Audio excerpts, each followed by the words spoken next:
Hey hustlers, welcome back to my channel. If you are new here, my name is Jasmine, aka Jazz Hustles, and I am a 21-year-old Amazon seller. I started selling in the beginning of January 2023 and I'm still going at it. So it's a different scene today just because I'm at my boyfriend's family's house. So we're still gonna get on with the weekly videos for you guys. You guys can tell by the title, today I'm gonna be giving you guys some really informative and unique tips for Amazon FBA. And if you're starting in 2025, you definitely wanna watch to the end of this video. All these tips are gonna be really helpful for you and your entrepreneurial journey. So without further ado, let's get straight into this video. If you haven't already, make sure to like it up, subscribe for more, and push that little bell so you're notified whenever I post.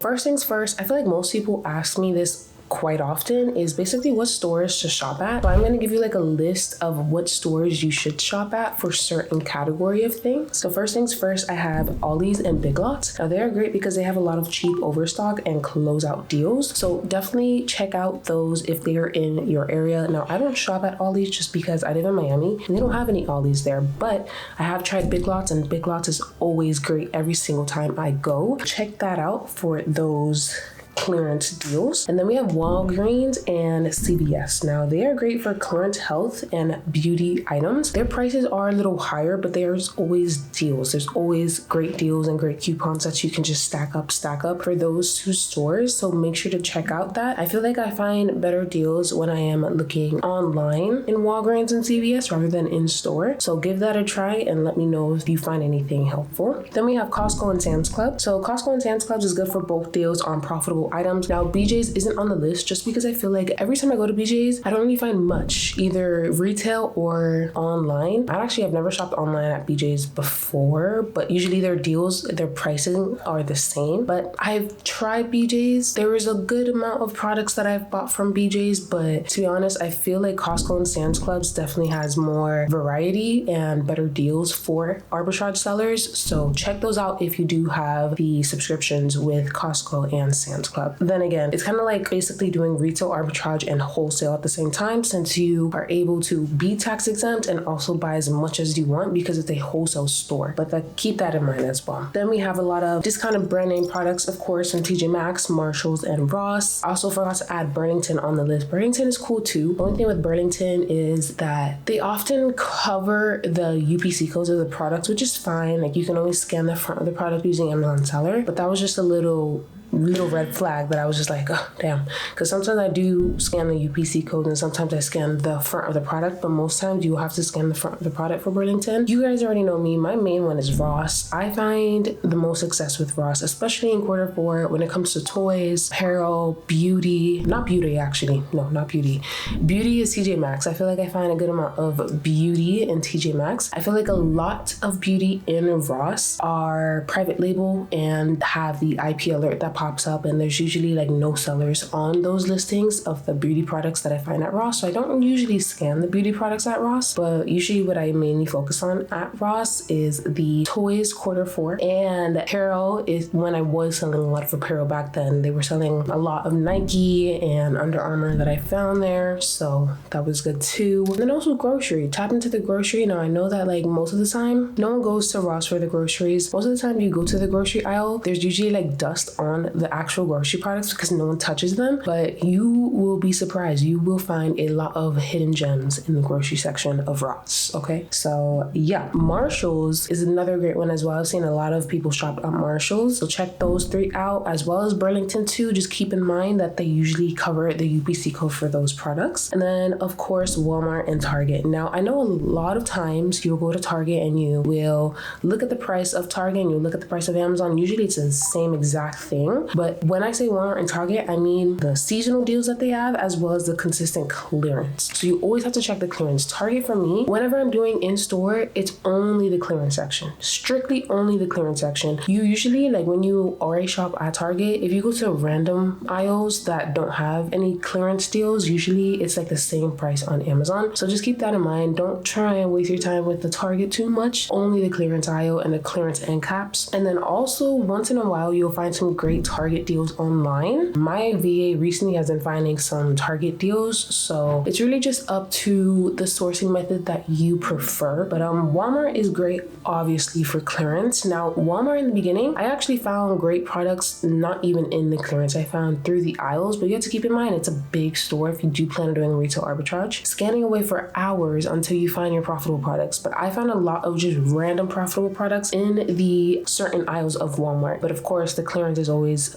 a hit or miss, to be honest. Sometimes it'll be great, sometimes it won't. But also, here's another tip. If you guys go to these stores and you don't find anything, don't just disregard the whole store. Let's just say you walk into a Ross for the first time and it's just not a good location and you just disregard going to any other Ross locations. Don't do that. Make sure to look at different locations before you feel like this store is really not worth it. Kind of like how I said for BJ's, I don't really recommend because it's just not really worth it to me. Don't just quit the whole store entirely just because that one location doesn't have good products. There's a lot of different locations. There's going to be a lot of great locations for certain stores. There's going to be a lot of bad locations for certain stores. So I know for Ross, when I was scanning a lot of Ross stuff and going to different Ross stores, you have to make sure to scan everything, and you also have to make sure to go to different Ross locations. Like I said, not all of them are going to be good. So my next tip is shopping off season. So let's just say, for example, I am buying Christmas stuff in January. Now, this tip is really only if you have space to store certain products. If you don't have space to store certain products for a whole year, then I don't recommend doing that. But if you do have like a storage unit or a closet you don't use, why not?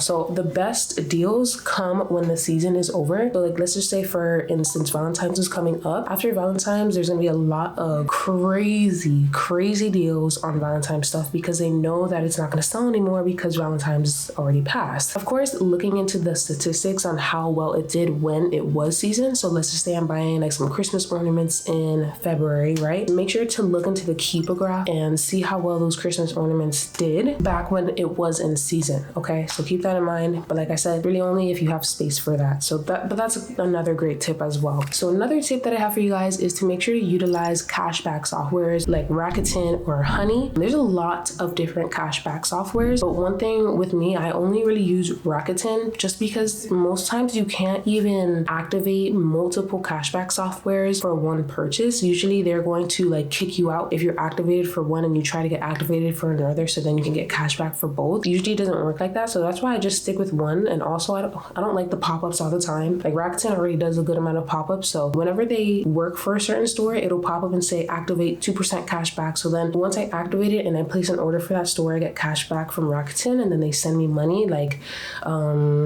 how is it? I think it's like every other month, or it's I don't know. It takes a little while, but the fact that you get basically cashback money back that you spent is a win-win. And another thing too is that with that Rakuten, I believe you can only use it online. I've only used it online. If you can use it in store, let me know in the comments. Let me know that now because I need to see if they have that in store. But I've just been doing a lot of online arbitrage lately, so I haven't really been going in store as much. I'm really on the scaling phase. I feel like with retail arbitrage, it's not as scalable as online arbitrage, but retail arbitrage is way more beginner friendly, and that's why I recommend a lot of people get into RA first and then work their way up to OA to wholesale and then eventually maybe private label. A whole nother business model, but it's way more sustainable. So another thing too is to make sure to utilize a credit card that gives you cashback rewards. So if you're looking for a credit card to use for your business, make sure you're using one that actually gives you cashback. So 1.5%, 1%, 2%. I first started off using the Capital One Spark business card. You do need an LLC for it, but if you don't have an LLC and you just want to use a personal credit card, the first personal credit card I used for this business was my Quicksilver. That's when I didn't have an LLC for the business, just because I didn't 100% know if I was going to be successful in it, if I wanted to keep doing it. So I used the Capital One Quicksilver. That was cashback too. I believe it was 1.5%. I could be so wrong, but I don't really use that as much anymore because it's a personal credit card. So the cashback card that I used after I got the LLC was the Capital One Spark, which was 1.5%, I believe. Let me look this up before I butcher these numbers and I say something wrong. I guess it just depends. Yeah, so I got the Spark Cash Select, which is 1.5%. There is a Spark Cash 2%, which is 2%, and a Spark Cash Plus, which is 2% as well. But those actually have no preset spending limit. The Spark Cash Select, which is a little more for people who just open their business, that don't really have that much, there was a limit, but they gave me like a $5,000 limit in the beginning. There's no annual fees for any of those, or there's no annual fee for Spark Cash Left. That's the one I got. Okay, so the 1.5%, it's like a green card. And the one that I use now, I actually transferred over to Chase. I feel like it's better. So the Chase Inc. business card is the one that I have. What is it called? Chase Inc. Business Preferred. Yeah, it looks like this. Yeah, so this one, I actually forgot. Let me look it up. I believe it's 2%, but you guys can look it up. That's just the card that I use when it comes to cashback. That is super great. I feel like I've got a lot of cashback right now. And what I do with that cashback, you can do whatever you want with it. You can use it on yourself and use it to buy more products. I usually use that for the business trips that I have. So I wait till I have a lot, and then when I feel like going on a business trip, or if a business trip comes up, then I will just use that so that I can spend way less on the trip. And also another thing, you can tax write off the business trip. So yeah, let me see, how much do I have? I actually want to see right now, because I'm constantly spending, and with this business, you're going to be constantly spending as well. So it's like, you might as well be getting some form of money back. Yeah, so I have a total of, so I have 400, let me see if it's showing anything crazy. Let me wait for it to, yeah, so I have 411,000 points, and the pending is 10,000 points. And that, you can change it to cash back. Let me see what that equals if it was cash back. Let me see. So I have 4,011. So it would be cashback amount 4,011. Yeah, 4,000, basically $4,000, 4,115.25 cents. This is how it works. Just show that.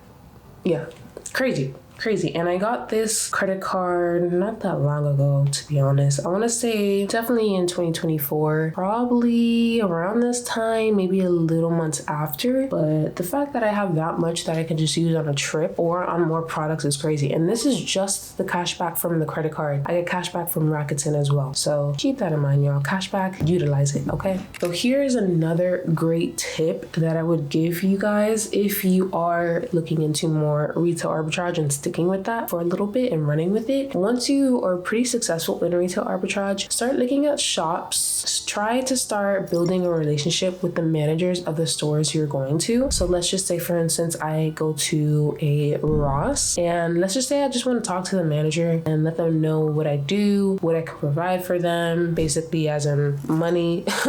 But I definitely recommend trying to gain relationships with the managers of certain stores. Not every store is going to work, especially those bigger stores. So you can, of course, look into smaller stores or stores that are going out of business, like Big Lots. Basically, not just like having the relationship just to get better deals and better pricing. That's one incentive, but another incentive is them letting you know beforehand what they're receiving before it goes out on the shelf. Now, that is a big upper hand. So just let them know that you will be interested in most products. You just have to like build that relationship with them, and then maybe they will give you even better deals, especially if you're looking for stores that are smaller or stores that are eventually going to close. Party City is actually closing down. I don't think everywhere. I'm not too sure about every location, but the location in Miami that I'm near, they are closing down. But just keep that in mind. You can even look up stores in your area, see which ones are closing down or which ones are just smaller. Like they're just like not big retail stores like Target and Walmart. Look for like smaller stores that like kind of like mom and pop shops, similar to that. But yeah, try and build relationships with those managers if you do plan on, instead of going into more online arbitrage, maybe you just don't like online arbitrage, trying to,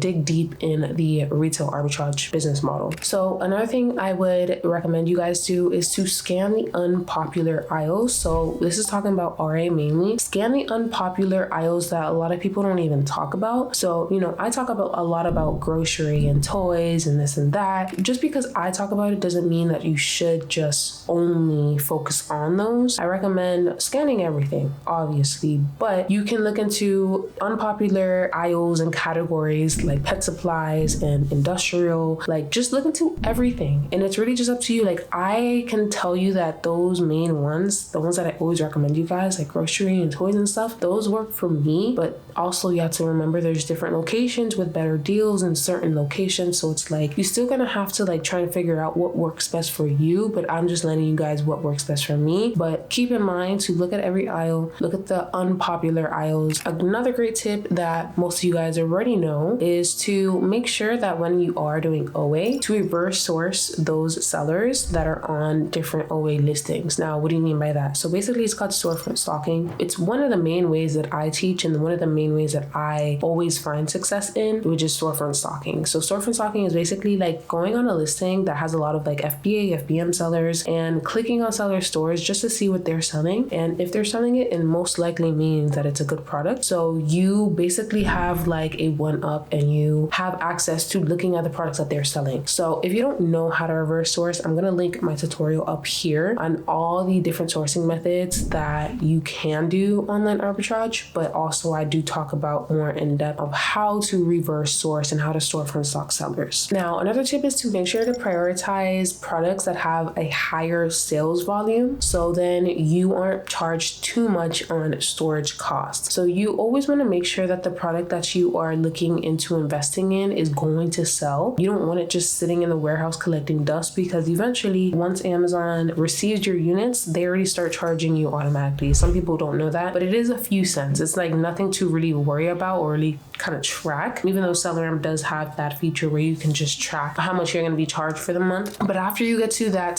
3-month mark, Amazon is going to start charging you way more for storage fee, and it's actually going to eat into your profit. And you need to make sure, with me, I always make sure that my products sell within 2 months. Like I said, it is 3 months that they give you that time frame, and then after the hefty storage fees, they start accumulating. But I give myself like 2 months just to make sure that they're all already sold out and like just done with. And if there are certain products that are coming up on that 2 months, I start to look into what I can do to make that product sell, especially if it's a slowly saturated product and it's just going down in price and the offer count is going up. I will lower my price to either break even, maybe even lose a few cents, maybe a few dollars, just so that I am not like caught up like when the price is even more lower than it was before last time I checked, and also the storage fees accumulate. So just keep that in mind. Even if you can't find 1,000 sales a month products, 5,000 sales a month products, if it sells 50 times a month, keep in mind like you do want to check the offer count on the listing and see how much sellers are on the listing, what their price is at, and how much stock do they have, as well as how much time are they waiting to buy box. So then you can really kind of like differentiate how long it would take for you to sell that product if you were to sell it. Okay, so this is a big one. Making sure to diversify in inventory, as in like brand wise, category wise. And the reason I say that is because, Amazon, they have been getting a little more stricter with certain brands and, restricting people and regating people in certain brands and categories. So that's why you don't want to just focus on one brand. And I found myself going through this around actually last year around this time, maybe a little more out in the months, but I was selling like 99% Nike. And around that time, they were starting to regate and also restrict brand new sellers from applying to resell Nike. And then at the same time, there were speculations that Nike in 18 months is going to come back on Amazon and start reselling their products, their own products. And that means for us resellers that we are most likely going to get kicked off, because it's kind of like Apple. Like you can't sell Apple on Amazon as a reseller. So it might get like that again. So then when I found that out, when all this was happening and I had like my inventory was like 99% inventory of Nike, I was just like, oh my gosh, if I get regated in all of this stuff, it was a lot of capital stuck in Amazon. So that was kind of like a wake-up call to never do that again, and to make sure to diversify in many different brands and categories and not just focus on one brand. Now, it's great to double down on a brand, especially if it's doing good for you and you're successful with it, but keep in mind all the other brands. You never know when that brand is going to be restricted one day and you get regated and you're going to have to get all of your units sent back to you, and it's just hectic. So make sure to diversify your inventory as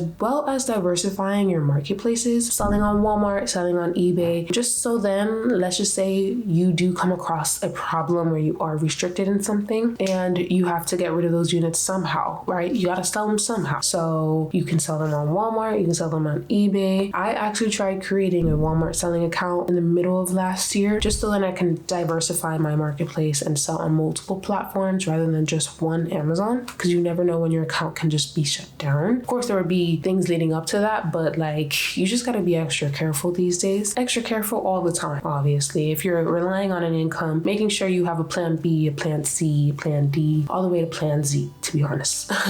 But yeah, so just make sure to diversify. Like I said, I tried creating the Walmart account. They were giving me a little bit of problems, but I'm actually getting in contact with support, with Walmart selling support, to see if I can get that account up and running. And the crazy thing is too, a lot of you guys don't know that Walmart actually has a fulfillment like channel. Like you can do like how you do like with Amazon FBA, you can send it to Walmart. It's called WFS, Walmart Fulfillment Service, and you can actually basically do Amazon FBA but on Walmart. Now some people don't know that, and some people don't want to sell on Walmart because they don't know that they can do that, and Walmart has that service provided to their sellers. But yes, you can, and the fees are actually way cheaper, I've heard. I haven't started yet, but if I do start, I will definitely let you guys know about that. And if you guys want tutorials on that too, I would definitely love to do that as well. But yeah, I haven't gotten into it yet. Definitely feel like I should be. Okay, and then I want to say my last tips is basically going to be talking about the outsourcing phase of your business. So this is not really for beginners, so don't really take this right now and run with it, like if you are a brand new beginner, because I want to recommend you guys not to start off like this. But if you're in this phase of your business where you are successful but you just haven't hit in those crazy goals yet, maybe you want goals that can replace your actual 9-to-5 job, and you are, you're seeing the money come in, but it's like not enough, and you want it a little faster, and you want to start, utilizing things better, make sure to outsource the prepping, outsource the sourcing, and that's the phase that I'm at right now. I've already outsourced the prep, and I've already outsourced the sourcing. Now, outsource, what does that mean? Basically, to designate that job for someone else and not yourself. I think when you start working on the outside of the business rather than working on the inside of the business, that's when your business skyrockets, because you're focusing more on what you can do better to better the business. You're actually looking outside of it and you're not in it. It's a little harder to like figure out what you can do to scale your business when you're doing everything within your business. So start delegating different jobs and different tasks to other people. So how to do that? I use Fast Track's program, the Train VA program, super great. I love my VA as of recently. Now I believe his VA program is closed until April, so keep that in mind. But there's many other ways that you can go about it. You can go on Fiverr and you can train your own VA. I prefer just getting a VA that is already trained, so then you don't have to do that much work of like telling them what an ASIN is, what a cost price is, what seller ramp is, like just the beginner stuff. If you want to do it that route, you can, and it's probably a little cheaper that way. But I love the trained VA that I have, and I pay her $3 an hour, and she works 40 hours a week for me. And no, I'm not slaving her. It's because she's in the Philippines, and that's their standard hourly rate. So it's actually pretty normal. Everything's been great. I'm shooting this video February 10th, and I've spent already $4K on inventory just from the products that she has found for me. So the fact that I haven't spent time on sourcing and I'm focusing more on the back ends of the business, the main parts, the most important parts, like an actual manager, like an actual CEO, it's definitely all going to come together. And then eventually when you guys are in that phase, you are going to want to start doing that yourselves. So yeah, keep in mind, Fast Track VA program is closed right now, but it's going to be open back in April of 2025. That's all the tips that I have for you guys today. If you guys want more tips, because I have a lot of other tips, but I know this is a pretty long video. If you got to the end of this video, comment the word hustle down below so I know you're serious about this business, and connect with me more on all of my social medias, Jazz Hustles on Instagram and TikTok. And if you're interested in any of my services, make sure to go down into the description or to go to jazzhustles.com so then you can see what I have to offer for you guys. I can help you advance and succeed in Amazon FBA. That's pretty much it with this video. Thank you guys so much for watching, and I'll see you guys real soon. Peace.